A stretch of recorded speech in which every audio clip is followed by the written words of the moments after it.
나라가 위기일 때 교회는 무엇을 하고 있는가? 나라가 위기에 처했을 때 교회는 무엇을 해야 하는가? 이 물음은 단순한 질문이 아니라 오늘날 한국 교회가 마주한 시대적 소명에 대한 본질적 도전이다. 우리는 지금 정치의 혼란, 경제의 불안, 도덕의 붕괴, 가정의 해체, 그리고 영적 무감각이라는 총체적 위기 앞에 서 있다. 더 큰 문제는 이러한 시대적 징후 앞에서 교회가 과연 깨어 있는가 하는 것이다. 교회는 여전히 소금의 맛을 내고 있으며 세상을 밝히는 빛으로 서 있는가? 예수께서는 말씀하셨다.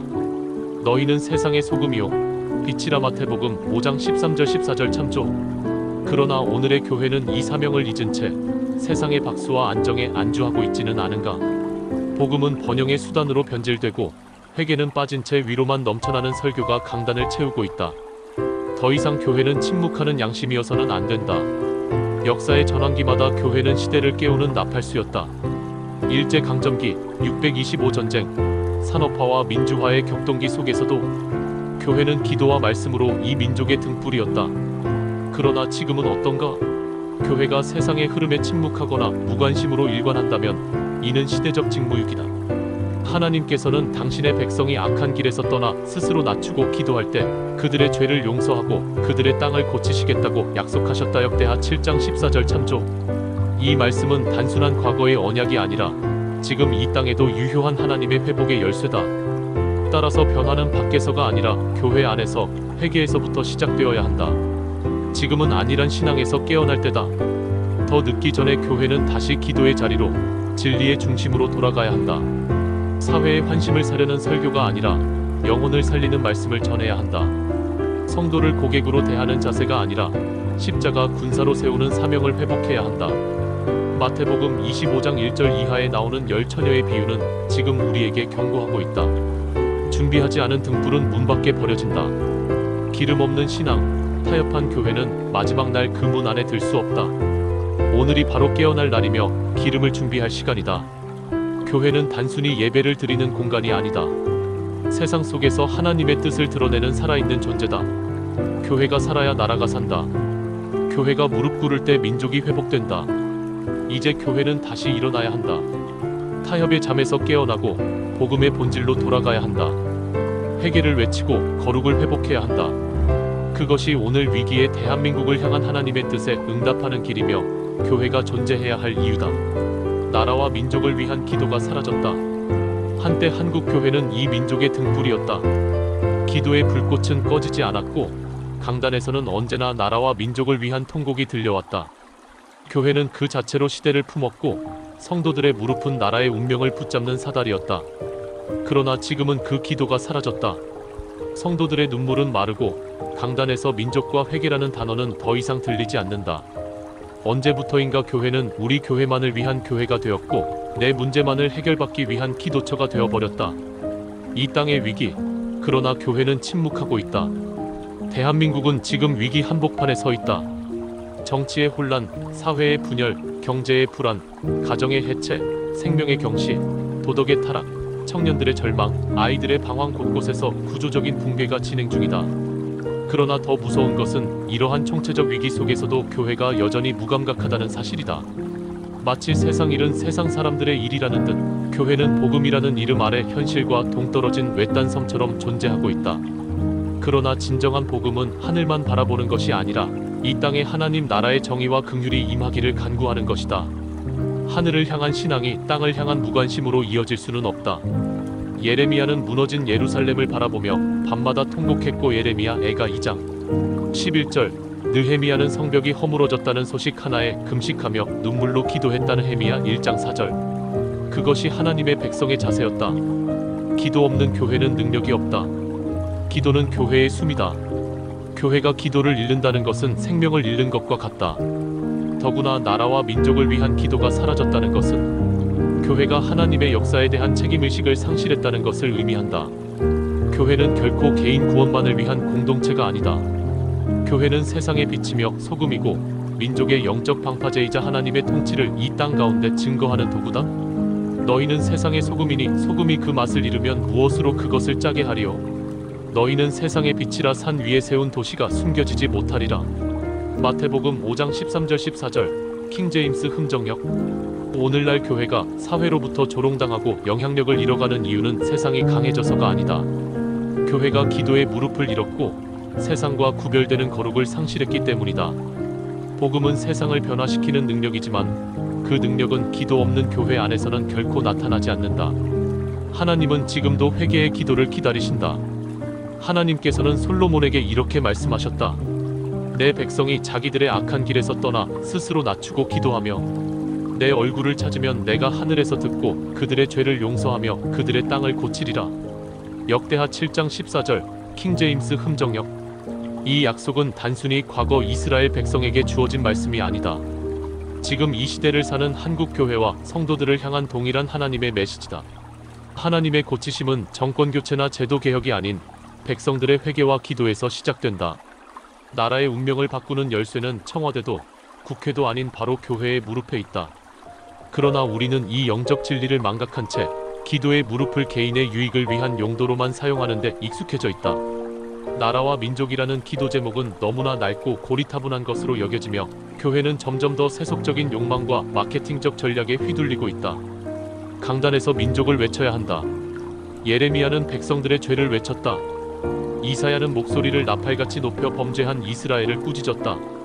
침례 요한은 광야에서 회개를 선포했다. 예수님은 예루살렘을 바라보며 눈물 흘리셨다. 그들은 모두 하나님께서 보내신 시대의 나팔수였으며 민족의 영혼을 깨우는 자들이었다. 소리 높여 외치라.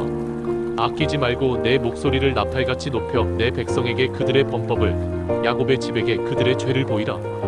이사야 58장 1절 킹제임스 흠정역. 오늘날 강단에서 외쳐야 할 메시지는 회개하라. 하나님의 나라가 가까이 왔느니라는 복음의 원형이다. 그러나 축복과 번영, 긍정과 성공만을 말하는 설교는 더 이상 민족을 깨우지 못한다. 민족의 아픔을 외면한 강단은 하나님의 통로가 될 수 없다. 다시 눈물의 골방으로 돌아가야 한다. 기도는 전략이 아니다. 기도는 전쟁이다. 하나님의 사람들은 눈물의 골방에서 시대를 뒤바꿨다.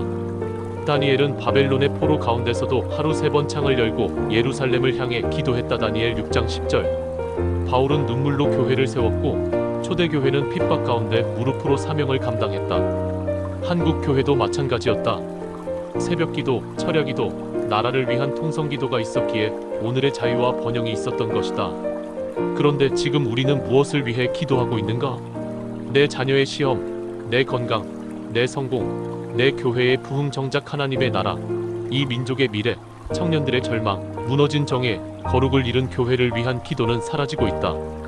지금이야말로 울어야 할 때다. 주께서 자기 눈을 들어 땅을 바라보사 애통하는 자들을 위하여 시온을 불쌍히 여기시며 이제는 때가 되어 그녀에게 은혜를 베푸시리니 정한 때가 이르렀나이다. 시편 102편 13절 킹제임스 흠정역. 하나님은 애통하는 자를 찾으신다. 나라와 민족을 위해 우는 자, 교회의 죄를 대신해 회개하는 자, 무너진 다음 세대를 가슴에 품고 기도하는 자들을 찾으신다. 그 한 사람, 그 무릎, 그 눈물이 하나님의 긍휼을 이 땅에 다시 부어줄 것이다. 교회의 침묵, 세상의 고통과 분리되다. 실제로 국가적 위기 상황에서 교회의 반응은 점점 미온적이 되고 있다. 안보 위기, 경제 침체, 윤리 붕괴 같은 문제들이 언론과 정가에서 연일 보도되는 가운데 교회는 설교단과 공예배 시간에조차 국가 현실을 언급하지 않는 경우가 많다. 한 기독교 시민단체 관계자는 한국 교회는 과거엔 사회의 중심이었고 기도하는 민족의 심장이었다며 하지만 지금은 국가적 위기 앞에서도 나 하나만 괜찮으면 된다는 개인 신앙주의가 교회를 잠식하고 있다고 비판했다. 그는 이어 기도하지 않는 교회는 존재의 이유를 잃는다며 이 나라는 여전히 교회의 기도를 필요로 한다고 강조했다. 성경이 말하는 국가와 교회의 관계, 국가와 교회의 관계는 시대마다 논쟁의 중심이었다. 신정정치의 중세를 지나 자유민주주의 시대에 이르기까지 교회는 때로 국가에 순응했고 때로 권력과 결탁했으며 또 어떤 때는 순교를 각오하고 대적했다. 그렇다면 성경은 국가와 교회의 관계를 어떻게 말하는가?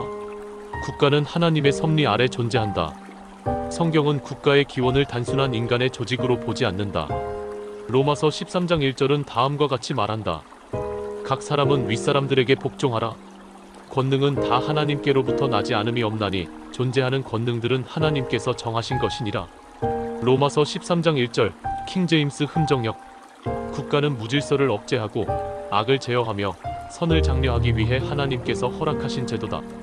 로마 제국처럼 불의한 체제조차도 하나님의 허용 아래 있으며 이는 인간의 권위나 합의로만 형성된 것이 아니라 하나님의 주권 아래 질서로 세워진 것임을 보여준다. 다스리는 자는 너희의 선을 위해 하나님의 사역자니라. 로마서 13장 4절 킹제임스 흠정역. 그렇다고 해서 국가는 무소불위의 존재가 아니다. 국가는 하나님의 의를 위한 도구일 뿐이며 악을 선으로 포장하거나 하나님의 뜻을 거스른다면 반드시 심판을 피할 수 없다. 교회는 진리의 기둥이요 세상의 양심이다. 교회는 이 땅 위에 세워진 하나님의 거룩한 공동체이며 단지 종교적 기능만 감당하는 것이 아니다. 성경은 교회를 진리의 기둥과 터디모데전서 3장 15절라고 선언하며 사회의 도덕성과 국가의 방향성을 분별하는 거룩한 나침반으로 삼으신다. 하나님께서는 예언자들을 통해 항상 교회를 국가의 경고자이자 선지자적 목소리로 부르셨다. 예레미야는 남유다의 멸망을 앞두고 회개를 외쳤고 이사야는 지도자들의 부패를 고발했다. 이들은 모두 권력의 눈치를 보지 않고 하나님의 말씀을 국가와 민족 앞에 담대히 외친 자들이었다. 소리 높여 외치라. 아끼지 말고 내 목소리를 나팔같이 높여 내 백성에게 그들의 범법을, 야곱의 집에게 그들의 죄를 보이라. 이사야 58장 1절 킹제임스 흠정역. 오늘날의 교회 역시 세속 권력에 아첨하거나 침묵하는 것이 아니라 진리를 말하는 선지자적 사명을 감당해야 한다. 교회가 거룩을 잃고 정치와 타협하면 결국 복음은 약화되고 사회는 타락한다. 국가는 칼을, 교회는 복음을 들고 있다. 하나님은 국가에 칼을 주셨고 로마서 13장 4절 교회에는 복음을 주셨다. 국가는 정의와 질서를 세우기 위해 강제력과 법을 행사하지만 교회는 사랑과 진리로 세상을 변화시킨다. 따라서 교회가 국가의 권력을 탐하거나 국가가 교회의 복음을 억압하려 해서는 안 된다. 이 둘은 각자의 영역을 존중해야 하며 동시에 하나님의 섭리 안에서 협력하며 선한 영향력을 발휘해야 한다. 국가가 악을 도모하거나 하나님을 대적하는 법을 만들 때 교회는 결코 침묵해서는 안 된다. 초대교회는 로마 제국의 명령에 따르지 않고 예수 그리스도만이 주로도 이심을 선포했다. 그것은 단순한 신앙 고백이 아니라 시대의 정치적 질서에 대한 선지자적 대항이었다.